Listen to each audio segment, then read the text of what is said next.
Welcome to the Navik Gaming Podcast, where it is our mission to explore the business and future of video games. We bring together the industry's brightest builders, investors, and thinkers to keep a pulse on current events, dissect emerging trends in games, share lessons learned, and have a great time.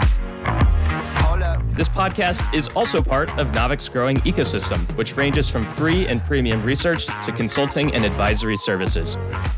For more information, visit www.navik.co. This episode is brought to you by Nefta. Nefta has created an advertising network that pays game publishers higher eCPMs on their iOS opt-out users and drives better results for advertisers. This works by delivering their campaigns to more receptive and relevant audiences using first-party data and behavioral analytics on an app-by-app basis. A simple two-step integration enables them to drive superior results for advertisers while increasing ARPDAU for publishers in a 100% privacy-compliant way. You can learn more about how Nefta can boost your results at nefta.io. Now, let's jump into the episode. Hello, and welcome to the Navik Gaming Podcast. I'm your host, Niko Vuori. We have a great episode for you today. Our topic is a fun one. We are talking about cats and mechs, specifically small cats piloting giant mechs. The game is called Nyan Heroes. It is a mid-core mech battler. It's available in early access on the Epic Game Store, and it's from the Singapore-based developer 9 Lives Interactive. The early stats for this Web3 game are very impressive, which is why we wanted to have them on the show. It is in the top 5 most wishlisted games on the Epic Store. It has 1.3 million registered users, and it's already got 35,000 daily actives and about 400,000 hours played so far. And I'm sure those numbers are going up, and Max will update us on those during the episode. And the key to remember here is that the game is still pre-alpha, so very early, but looking promising. So to dig into Nyan Heroes, today we have Max Fu. He's the creative director and CEO of 9 Lives Interactive on the show. Max, welcome to the pod. Thank you very much, Niko. It's great to be here. All righty. Well, with that intro out of the way, let's get right into the episode. So, Max, always like to start with the background of our guests, and you have a really interesting background, more interesting perhaps than most. You come from the medical field. So tell us how you went from medicine to games and specifically into Web3. What brought you down the rabbit hole? Yeah, thanks. It's definitely been quite a journey. I like to think of myself as living a few different lives, maybe not 9 lives, but I'm on my way. I've basically, I grew up in Australia my whole life there. I've been in Singapore for the last couple of years, which is why the company is based here. But ever since I was a kid, I've been a really passionate gamer. But I grew up in a really conservative household with my Chinese parents, and obviously they were basically the stereotypical Chinese parents. So I did all the stereotypical Chinese kid things like violin, piano, and of course, when I graduated high school, I only had 2 options to me, and that was either law or medicine. So I picked medicine, and that was basically a large part of my life. I did a 6-year degree, undergraduate degree, to get my Bachelor of Medicine, Bachelor of Surgery. And then I worked in the field for another 7 years after that in the surgical industry, where I was a upper gastrointestinal surgical registrar. And it was interesting, but it wasn't really my passion. And one day I just kind of decided that I didn't want to do it anymore. And it's kind of, I guess it had been building up over time, of course. And when I left, everyone around me was super shocked because, I'd already dedicated so much time into the field, and my parents almost disowned me. But ultimately, I didn't want to just trap myself in this sunk cost fallacy. There's still, another hopefully 40, 50 plus years of my life. And I wanted to do something that I was truly interested in. So I did complete 180 and I pivoted into the creative industry, which is where I bring all the creative direction and creative vision into 9 Heroes.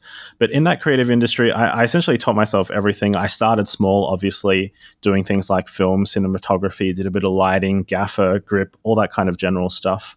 And eventually went into creative direction. I did a bunch of commercial work.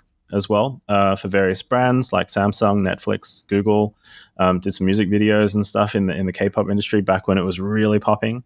And eventually I set up my own new media company where we scaled it up over 8 years, ended up serving a very diverse online user base of over 30 million users across multiple verticals, including entertainment, lifestyle, gaming, comedy. And the main sort of role that I played in that startup was obviously the founder. I was also the creative director, but I had a huge hand in just the overall vision of the product itself. I like to be very connected with the community and really sort of getting a gauge on what they want and sort of really just having a close touch point with the what people are saying on the ground. So that was probably the major driver of success. Obviously a lot of go-to-market DNA in my blood, building that up from scratch. And it was during that time when I was doing all that media stuff that I got into crypto. So this was 2017. And then at the end of 2020 and early 2021, that's when I really started to dive into the whole Web3 gaming ecosystem a bit more, which is when we've subsequently started Nyan Heroes. So I guess if we count it, that's 3 lives out of 9 so far. I'm on my 3rd one. Nice. Well, still 6 to go. Long ways still to go here. Cool. So, and what was it about crypto and Web3 that intrigued you? Why did you want to take, what blockchain offers, some of the technologies that enable certain types of gameplay, certain kinds of game design? What was it about that actually intrigued you and really wanted to take you down that path? Yeah, I mean, when I got into crypto in 2017, I would say that I didn't really have a strong understanding of it. It was a friend of a friend of a friend who told me to get some Bitcoin and get some Ethereum. Obviously, many thanks to that person down the line. Indeed. It was only sort of in 2020 that I started looking at DeFi. I believe DeFi Summer was the term of the year. And early 2021 was when we started looking at gaming. And then, of course, with the rise of Axie Infinity, it generated a lot of hype and buzz in that area. As I mentioned, I've been a gamer my whole life, so I do like to play my fair share of games. Obviously, of late, I haven't had an opportunity to do as much. But I've kind of been through all the different cycles of gaming. We started in the box title days. I played arcade, obviously, when I was in high school as well.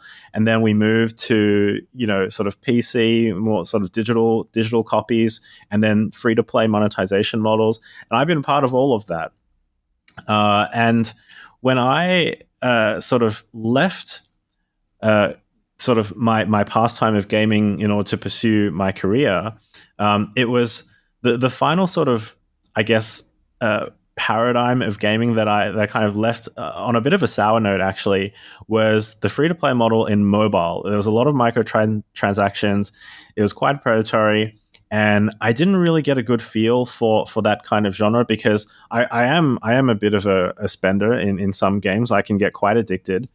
And I felt like a lot of that money that was spent, and luckily for myself, I was in decent financial situation, but not everyone is.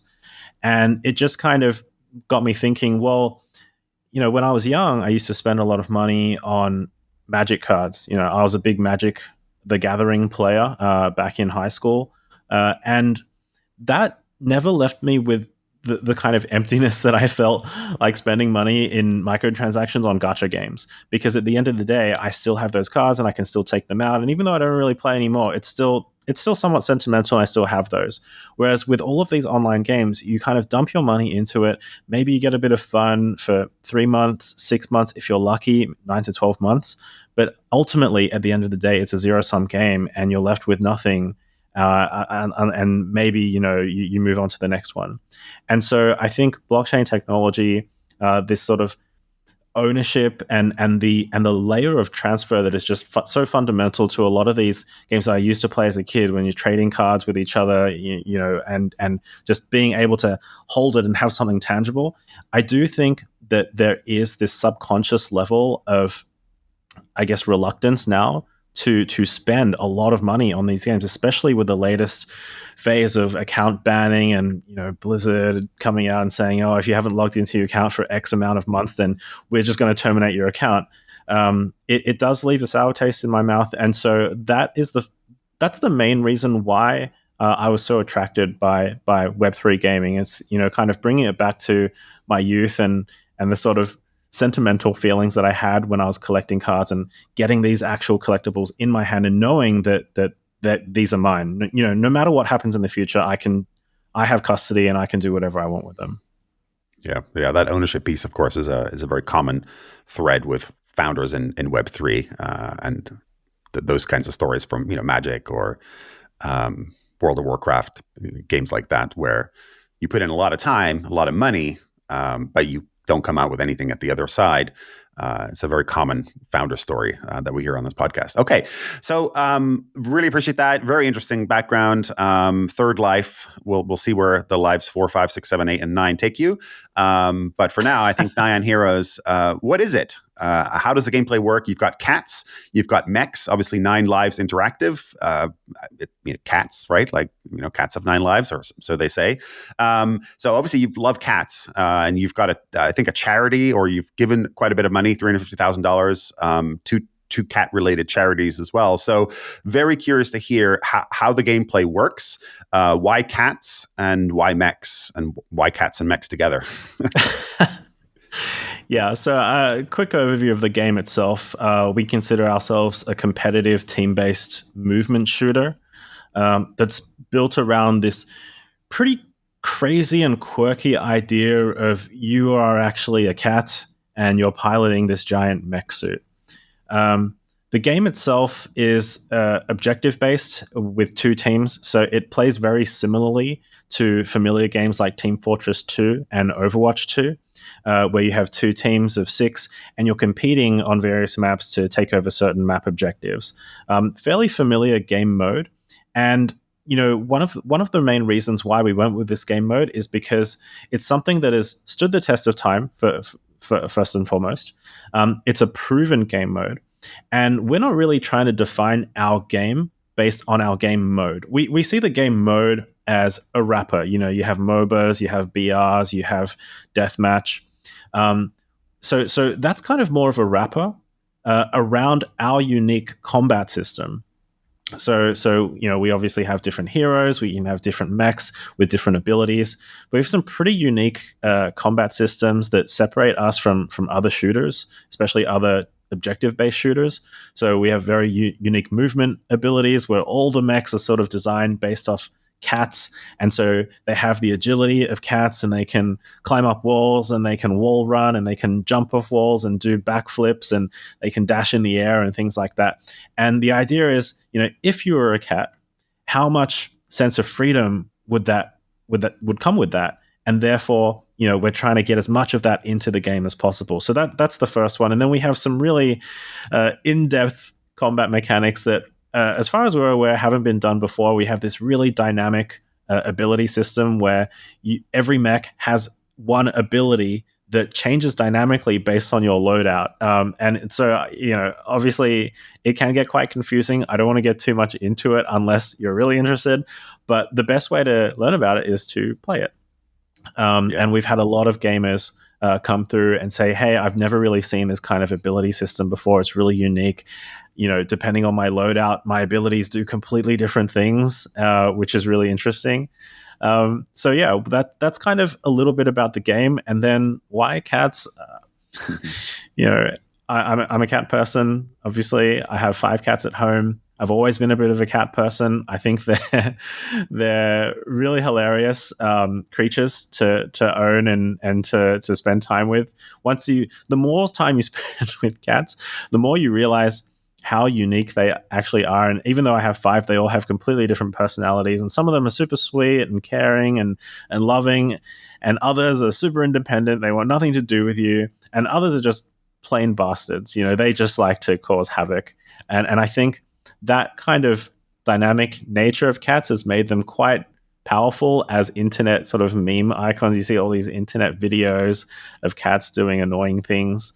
And that is something that I'm really excited to be able to inject into our game, all of the personality that they offer, all of the memeable content that they offer as well. And plus, it's just something interesting. I think a lot of gamers these days, they look at games and they see a lot of very, I guess, copy paste assets. They're just, they feel bland. There's not that much life to them. There's not that much soul to them. And so we want to create something that is really different, has that shock value, but then can also capture the hearts of people as they start playing, and they can start creating all these really memorable experiences of cats, having their little emotes in the game, doing cat-like things, getting involved with the meme side. So we're going to have, cats with bread around their heads because there's that bread cat meme. They're going to have cats flying with rainbows, coming out of their butt. So it's meant to be a little quirky and meant to be a little memorable, but under the hood, there's a lot of very serious gameplay. Yeah, I like cats too, but I have to confess I'm a dog person. We have a ginormous Bernese mountain dog called Mr. Jalapeno, and he's afraid of everything, even though he's huge, and he's very afraid of cats. So if he ever sees a cat when he's going out for his walks, he will cross the road and hide in the bushes. So, but I like cats. But I'm more of a dog person. All right. That's neither here nor there. What I think is interesting, though, is that you have chosen to do this kind of quirky. This is, again, what part of the reason we wanted to have you on the podcast is it is quirky. It is a little bit different. Yes, it's a mech battler, but it has this, layer of cats and quirkiness going on there. And so I do have to ask the question, how big do you think this intersection of, mech battlers, cat lovers, and Web3 gamers, like how big is that intersection, and why did you choose this particular genre to go after? And we'll talk about the Web3 components versus Web2 components in just a second. But I do want to kind of understand, like, why go after this opportunity? How big is this opportunity in your mind? Yeah, I think the question about the size of the opportunity is obviously, no one truly knows right now, because we haven't really seen a Web3 game truly break out into traditional gaming markets. And so I think that's still a bit of a question mark. Obviously, I personally think that the opportunity is enormous, because whenever you have a paradigm shift in the way that monetization works in any industry, not just gaming, it often follows a huge wave of change, and often a lot of capital flows. So I think the opportunity is at the moment, whilst it's unknown, I do think that it has the potential to be absolutely massive. Obviously, our thesis in the future, and we don't know what kind of time frame it is, but it is that at some point down the line, all games will have some element of blockchain technology incorporated into the system, whether it's a fully on-chain game or whether there's just some part of that system that is kind of cordoned off, but has blockchain elements, blockchain technology underpinning it.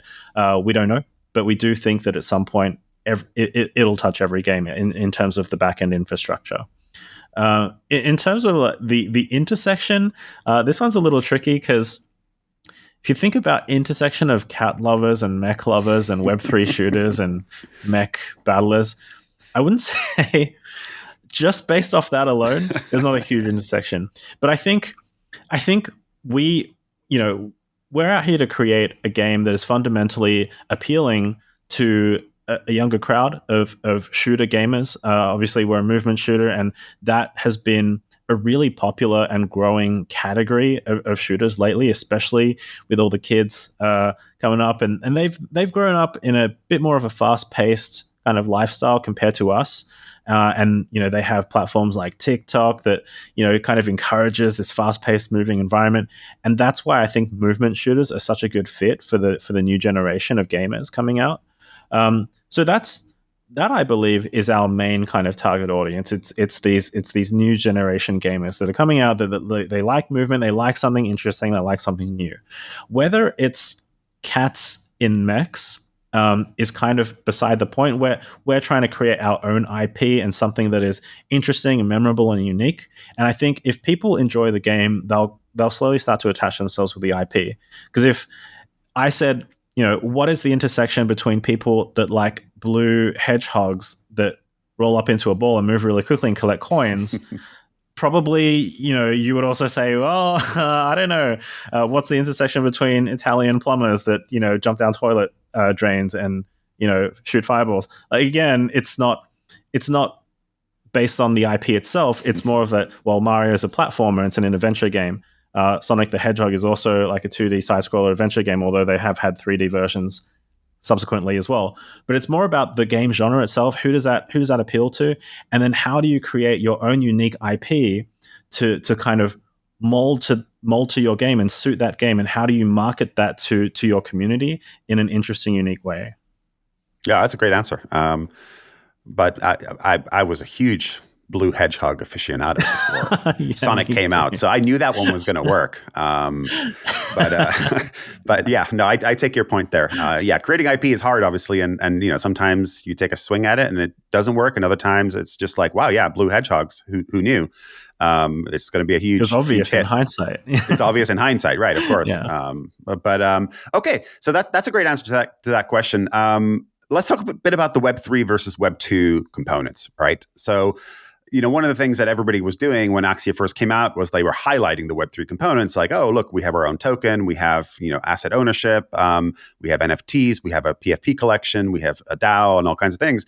And then in the years subsequently, of course, it's a little less in vogue because, as you say yourself, we haven't yet seen a Web3 game break out, not like Axia did. And of course, Axia, in hindsight, wasn't sustainable in terms of the play to earn component of that. So I'm curious to hear all of our guests who work in Web3. I always, ask this question, which is, how are you balancing the Web3 versus the Web 2 components of the game? And maybe we just start with, what are the Web 3 components? Are they necessary to play the game? And how, if I just want to play the game and I could care less about asset ownership and I could care less about, what's on chain versus off chain, what can I do in Web 2 mode that I can't do in Web 3 and vice versa?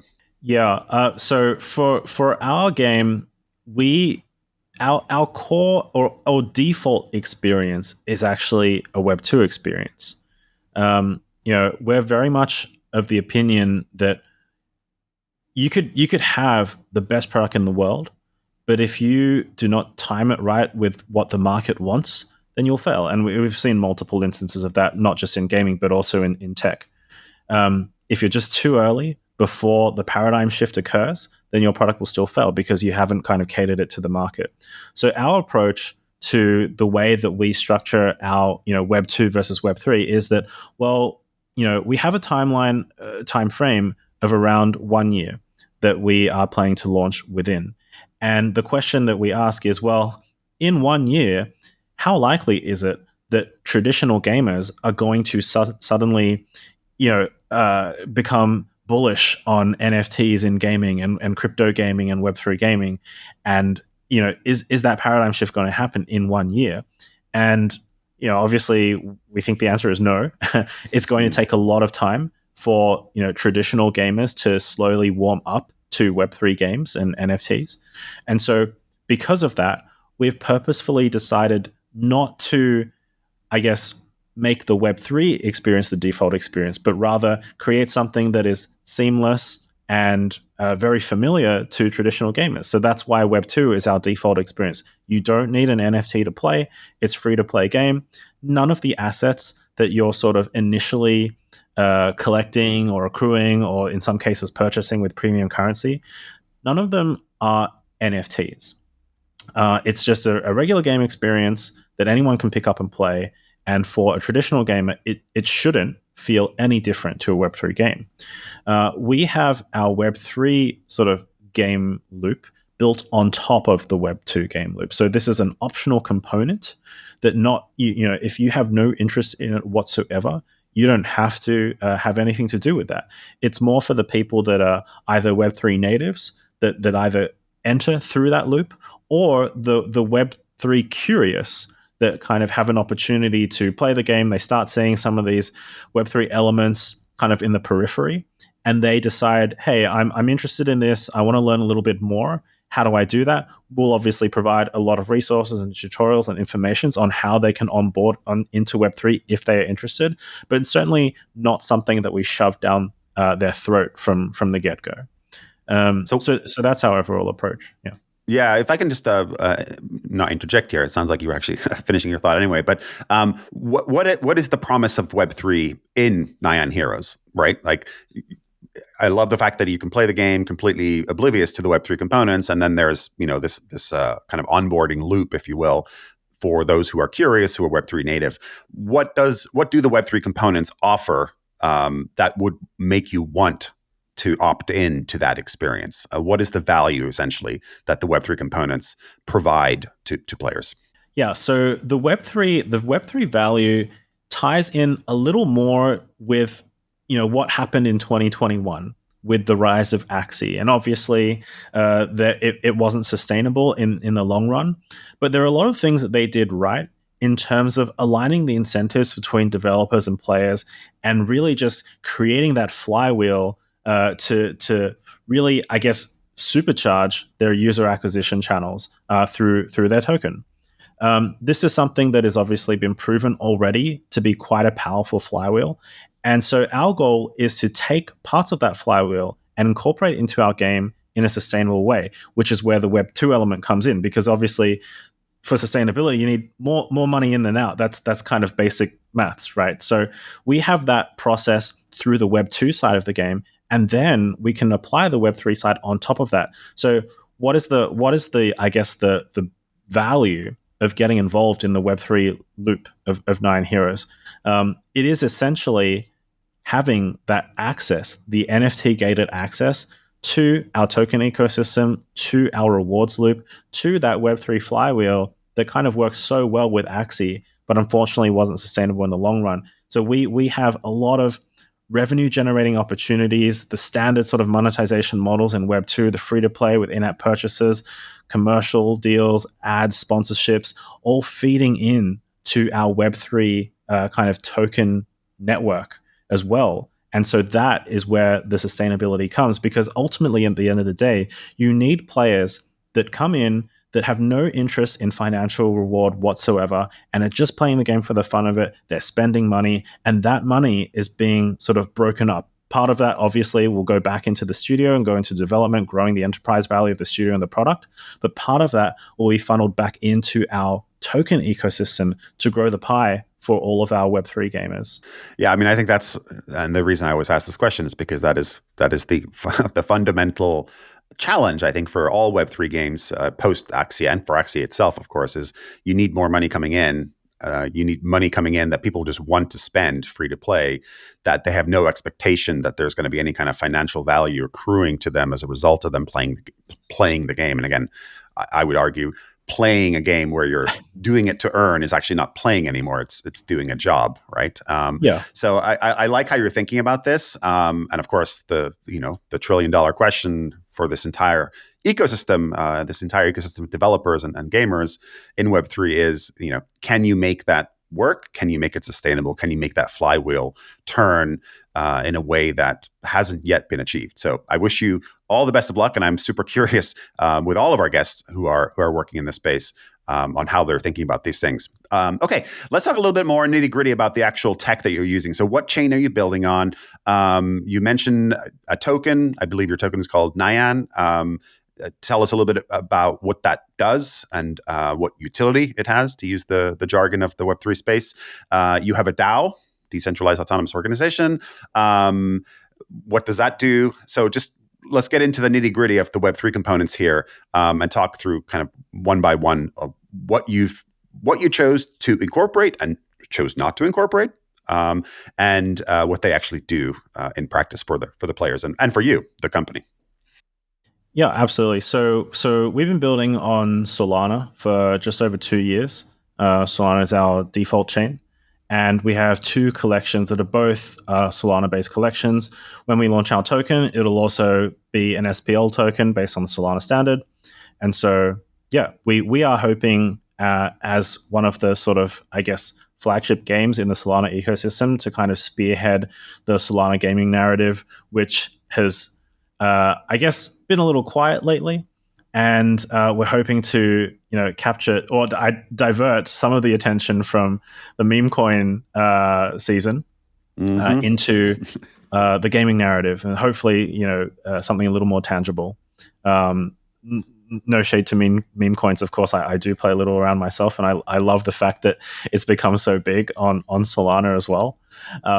But yeah, we're hoping to sort of, I guess, contribute to the overall narrative of Solana as the people's chain, for example. In terms of the token itself, the Nyan token, there's a few major functions of it in our game. And I would say you could probably summarize it into 4 main functions, although there are a few more. But the first one is that it is the first, I guess, resource that is required to actually mint a regular game item into an on-chain item. And of course, in the game, we're not going to be calling them on-chain items or off-chain items. We have gamified terms for it. So they'll undergo a process of awakening, and you'll need to spend a bit of Nyan to actually process that. And there'll be obviously the on-chain fee as well as a platform fee in order to make that conversion. And again, this is the NFT gated access pathway for our gamers to actually get involved with our rewards loops. So people who want to get involved will have to do this. A lot of our community have some already, but of course, people that are transitioning from Web 2 to Web 3, they'll have to kind of undergo that process. And so Nyan token is the catalyst for that process. That's the main one. The second one is also quite a large component. So in our game, we will have an in-game marketplace. People will be mostly trading P2P on that marketplace. And we imagine our game to feature a very vibrant kind of P2P trading system. A parallel would be Warframe. I'm not sure if you're familiar, but it's also kind of like this biological mech looter shooter where people are kind of trading mechs, blueprints, mods in their own P2P marketplace, and it's done through their premium currency. So this is the kind of model that we're also adapting for Nyan Heroes. We will have, we don't currently, because the pre-alpha is just the core loop, but in our next major update, we'll be implementing progression systems and character customization systems where not only do you pick a mech to go into battle with, but you can also customize it with a number of different modifications or add-ons, think sort of cyberpunk mods, where you can kind of soup up your suit to your own liking in a similar way to a skill tree. However, what's different from just being a regular skill tree is that you don't have these skills essentially out of the gate. You have to earn them. You have to play the game. You have to farm resources. You have to craft. You have to collect these things. And eventually, you'll be able to craft resources together to form these modifications that you can then equip to your characters. And the way that we kind of think about this is it is similar to a skill tree in that you have a wide array of mods that you can use. And as a player, you can determine how you would like to, I guess, push your character. If you want to have a healer that is super defensive, that's totally fine. Just equip a whole bunch of defensive mods onto your healer, and you're good to go.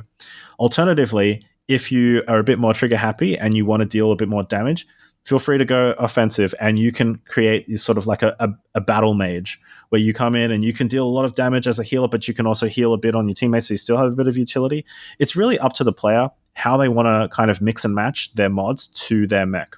But through this entire mod system, we imagine that there's going to be a ton of materials, a ton of resources, and also the end products themselves that will all be traded on the marketplace. This is not including, of course, things like cosmetics, skins, weapon, various editions, banners, emotes.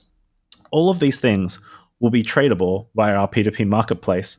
And so one of the secondary main utilities of the Nyan token is that with every transaction on the marketplace, there will be a fee. And part of that fee will go through to the studio, but part of that fee will be converted in the back end to Nyan. So if you're a Web3 user, you might spend a bit of Nyan directly. If you're a Web2 user, you'll probably spend some premium currency as part of that transaction fee. But on the back end, that premium currency, we are going to convert that as a studio into buy-side pressure for the token. And so if you think of a game as an ecosystem with a GDP, we measure that through the volume of transactions that occur in our in-game marketplace. And as a function of that volume, part of that through fees will be diverted automatically into our ecosystem token, which is the second main reason. We also have a DAO that you mentioned. We can talk about that a little later. And then the final thing is we also have staking rewards for people that are actively staking their tokens, using them in the game on their various characters. You can stake them, you get crystals for staking them, and then you equip the crystals to the characters and get a bit of passive yield. So those are some of the major mechanisms for utility of Nyan, and I mentioned the DAO. So I'll share a little bit of light on that. So obviously, as a game studio, there is always going to be an element of centralization when it comes to how we develop the product, the vision that we have. We can't have, a million cooks in the kitchen, trying to define that direction. So when we talk about DAO, we have to be fairly careful in how we roll it out. So initially, we have this DAO. It is very, very early stages, I would say. And in terms of how much impact they'll have on the overall vision of the game, it's going to be fairly minimal in the beginning when we're still, getting things set up, when we're still developing our systems. But once we go live, and we sort of transition into our live service model, we will start to open up pockets of the game where the DAO will have more and more control. So initially, it'll sort of be like this walled garden where you can make some changes, you can make some suggestions, and as we develop that, we hope to be able to expand the impact of the DAO into other areas of the game. And we might have certain seasons of the game that, the DAO can have an impact on, what direction we want to take. In certain areas, we might have balance changes that obviously, we have to vet as a studio, but they can be suggested by the DAO as well. So all of these things will have to be done fairly carefully. We do have plans for that in the future, but at the moment, we just need to be fairly, resolute in our guide, our going towards that North Star that we currently have. So yeah, for now, the DAO is there in spirit. In functionality will come later. Yeah, gotcha. You got a lot going on, by the way. Not a small enterprise, not a small undertaking. Lots of moving parts, lots of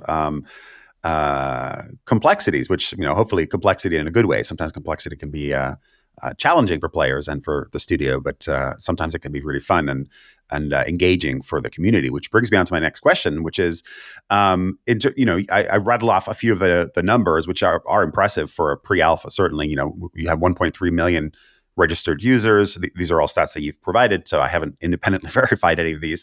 But 1.3 million registered users, 35,000 daily actives in a pre-alpha, top 5 wishlisted on the Epic Game Store.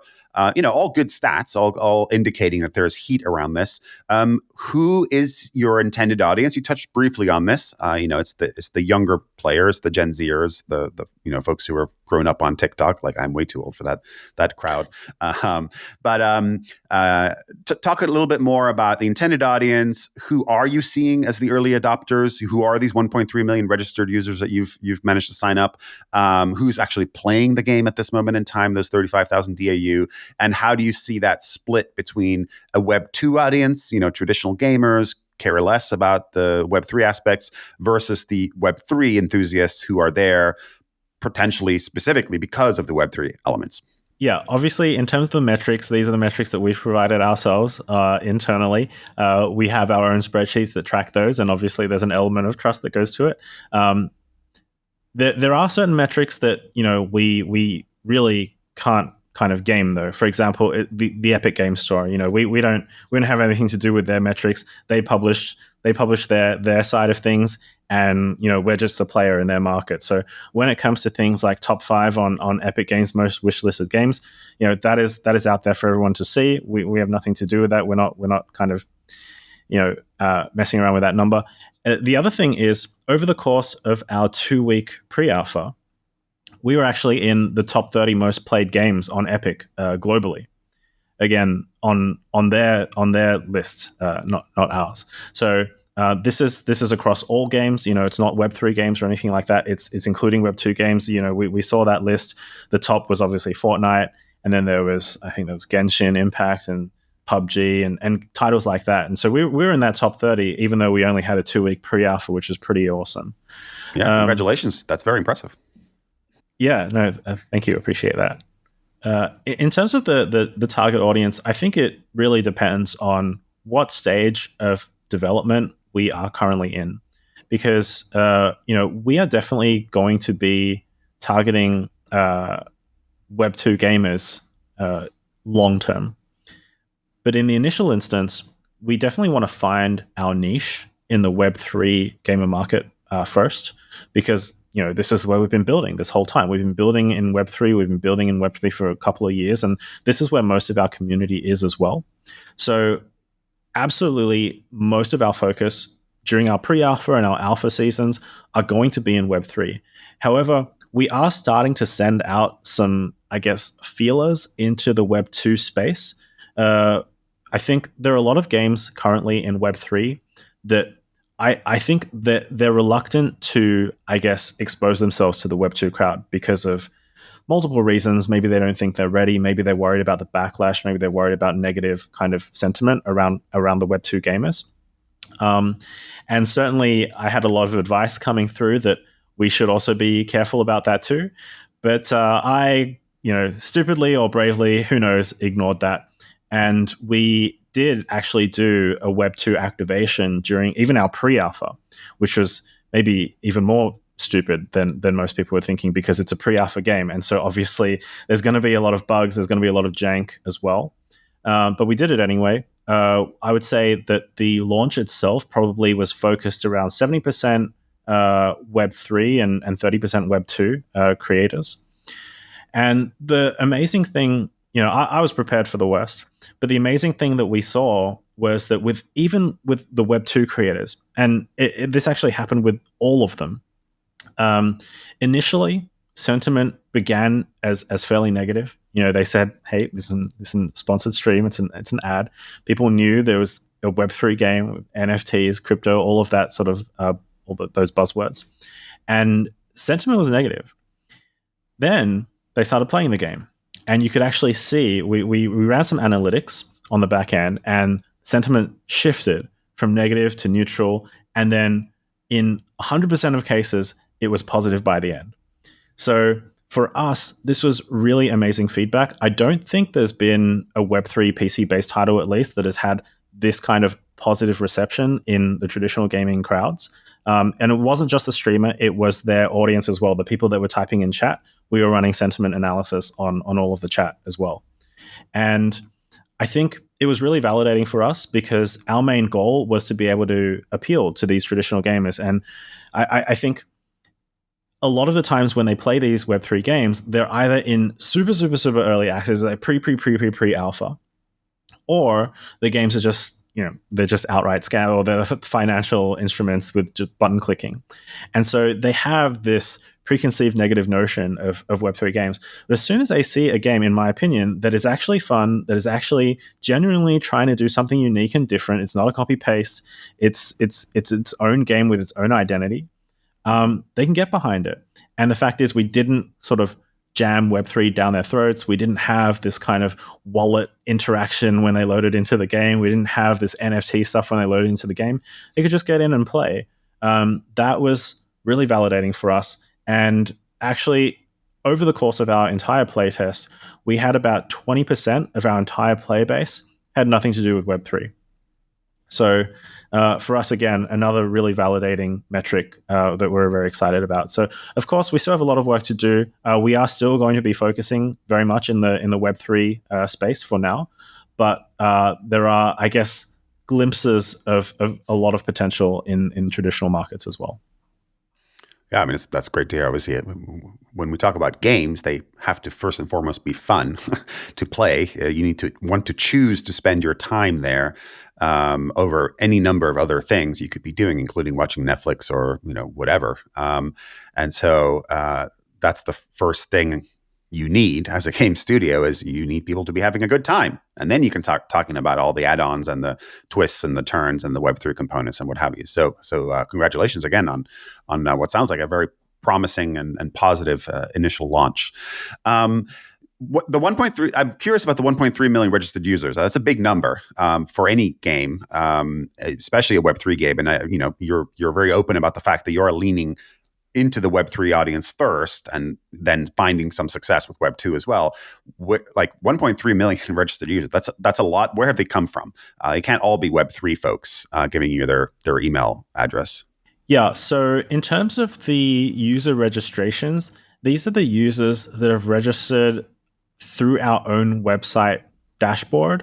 Most of them are probably, they came because we did a number of activations prior to our pre-alpha launch on Epic.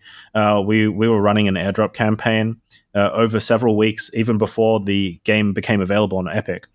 So that was probably attributing most of those user registrations. So we believe that those user registrations are essentially going to be basically all Web3 users in my estimation of it. Wow. Because they've registered, they've connected their Twitter accounts, they've connected 600,000 wallets as well, and so my guess is that most of them are Web3 users.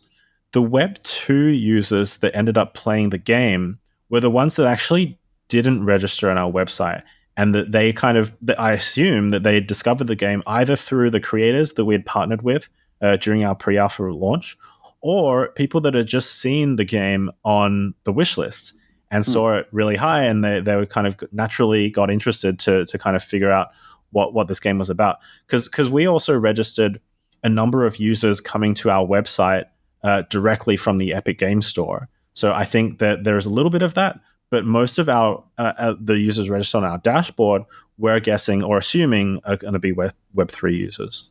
Wow. I mean, I always like these moments where you hear that Web3 actually is not dead. I know that we're in the middle of a bit of a crypto bull again, and of course, when you're in the bull, like everything looks rosy and optimistic. But nonetheless, that's a very impressive number. 600,000 connected wallets for a pre-alpha game.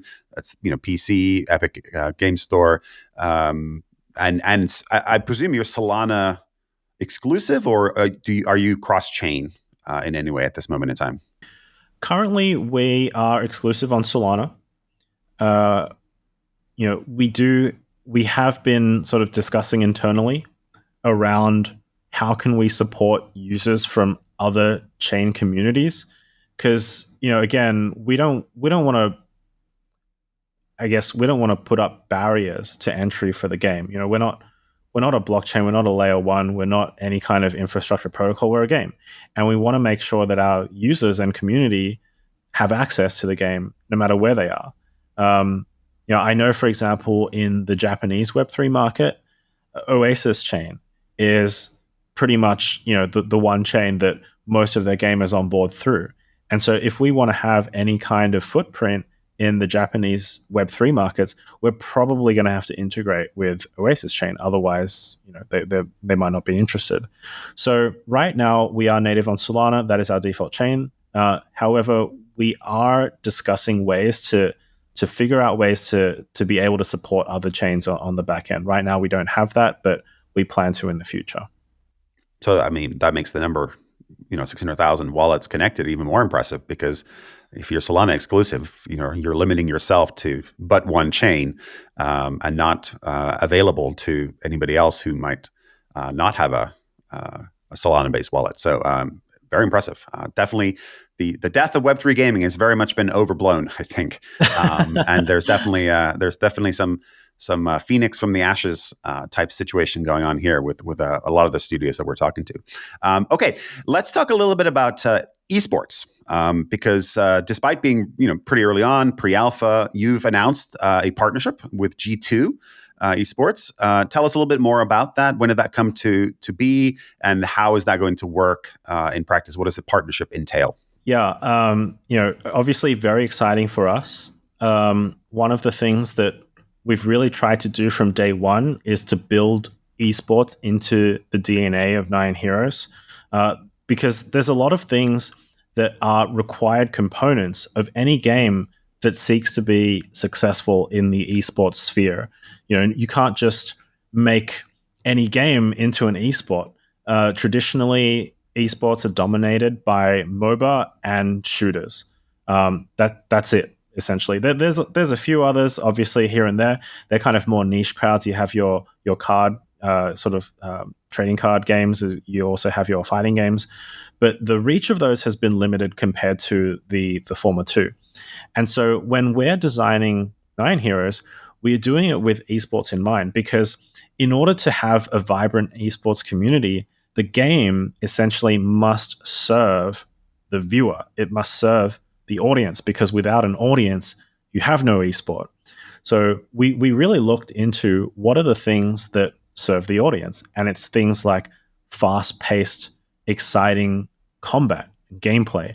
It's things like the ability for players to be able to outplay others using skill and combination of team-based strategy. Obviously, we think about things like having cameras to be able to support spectator views. And other than that, it's all about readability of the game as well. So we want to make sure that it's not too chaotic. I know that there's, for example, esports competitions around Battle Royale. I think they're doing a great job, but fundamentally it's a chaotic kind of environment to try and figure out what is going on with either 100 people or 20 teams, and really just trying to, I guess, figure out like where the team that you're barracking for are. It's quite challenging. Whereas traditionally it's those two team competitive games that tend to do well. So again, we've kind of crafted it around that. So obviously we have goals. That is definitely, I think we're approaching it in two different ways, because on one hand, it's going to take a lot of time to build up a true sort of professional level esports scene. You know, we're not, I guess, naive enough to think that, you know, we're just going to launch the game and suddenly we're going to have an esports league around Nyan Heroes. That's really difficult to do. But obviously we have goals around it.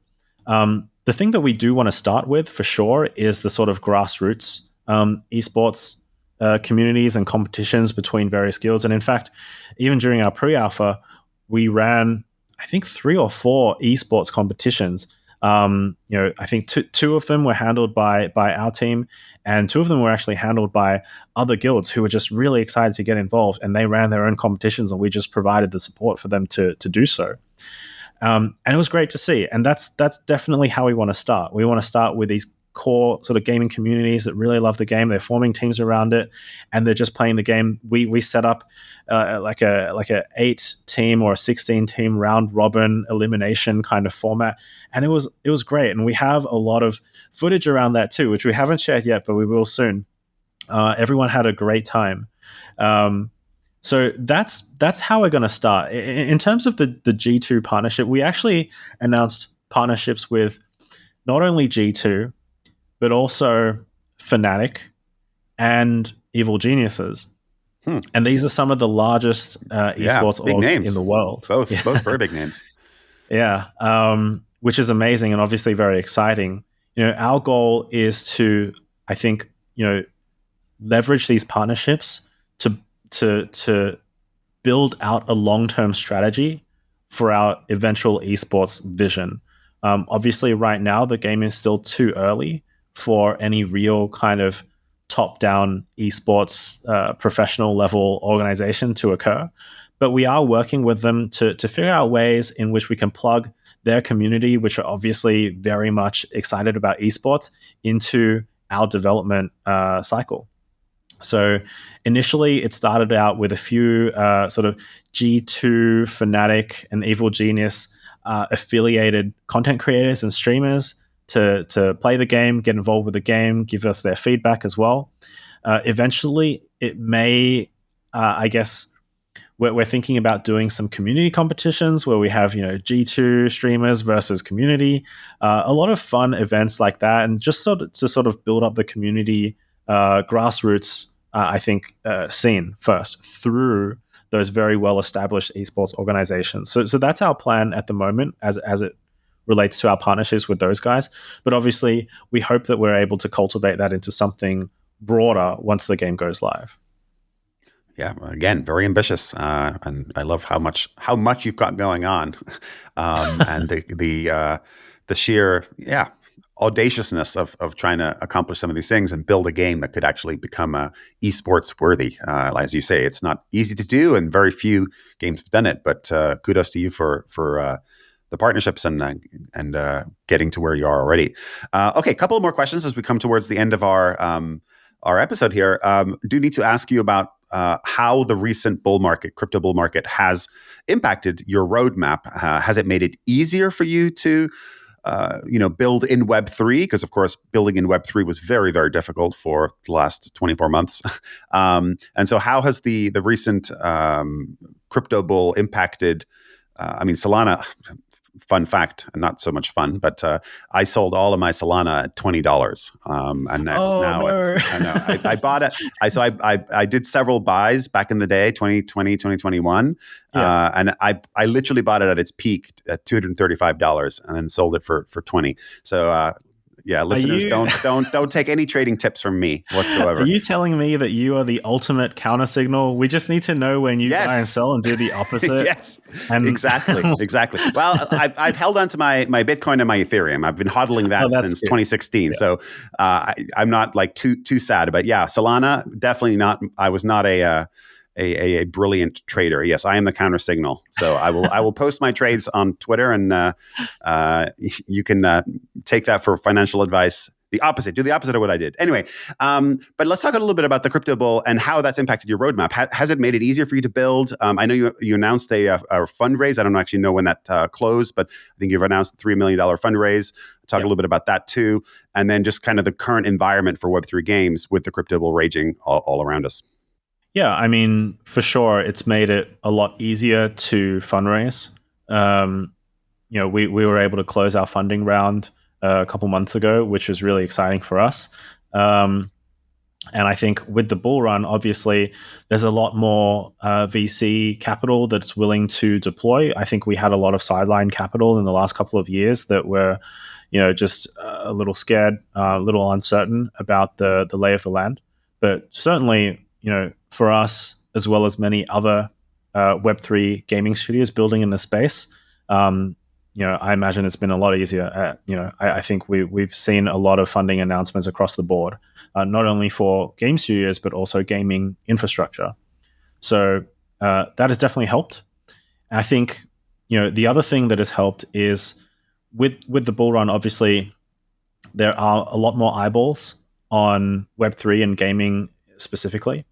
And so, the great thing about Nyan Heroes and where we were at as a company is that, we were fairly heads down during the bear market. We didn't do a whole lot of marketing. We weren't shouting out from the rooftops just because the ROI wasn't there and it wasn't worth our time. And so we really just focused down on the game, and we focused on developing the best kind of product that we could with the resources that we had. And this has turned out obviously really well for us, because now with the bull market kind of coming back, we were able to deliver a pre-alpha that I think many people were surprised at, because they didn't hear much about us during the bear. And I think there were a lot of other shooter games in the space that had kind of captured a lot of the attention of the markets. And we were really kind of the dark horse when we started our marketing campaign, and no one really knew what to expect. But I think at the end of it all, a lot of people are now, I think they're thinking about us as maybe even the front runner when it comes to how far we are along in our development cycle, how polished and how refined the gameplay actually feels compared to some of the other studios building in the space.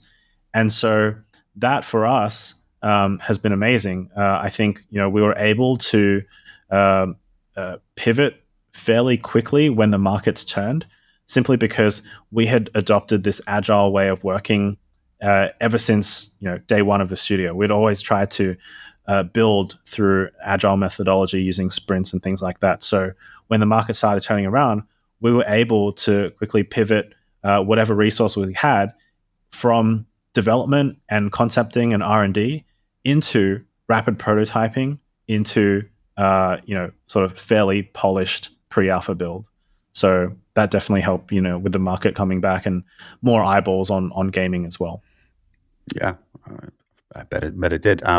The pre-alpha, just when did you guys close that? You had it live for 2 weeks. Is it still available to play the game, or are we now in the next phase where we're taking the feedback from what you learned and then putting that into the next version of the product? And when will that come out? So talk us a little bit about the roadmap and where you guys are at in this current stage of development. Yeah, so that one closed out on April the 9th. There are a lot of people disappointed to hear that the servers were closed. And we also had a number of people joining our community afterwards, wondering where the game is and feeling a bit of FOMO, I think, that they missed out. So luckily for everyone, we are planning on opening up the servers again and fairly soon. We would consider this sort of like a pre-alpha version 2, where the game itself won't actually change that much, but we are changing a fundamental system in our matchmaking services. So in our initial pre-alpha, matchmaking was completely open and sort of pub style, where anyone would match with anyone. There was some, we had, I think, 100 different locations of servers around the world, but essentially it was a free-for-all. And that led to a lot of lopsided battles where you might have really good players who were, teaming up versus, people that hadn't played much. And it was fun for the people winning, not so much fun for the people getting stumped. So for our pre-alpha version 2, we actually have fairly similar build, few minor tweaks, but a major overhaul in our matchmaking system where we will have under the hood a ranked system that sort of internally separates people based on their MMR rating. And therefore, when they matchmake subsequently, they'll matchmake with people closer to their own ranks. So hopefully that will make for a better matchmaking experience.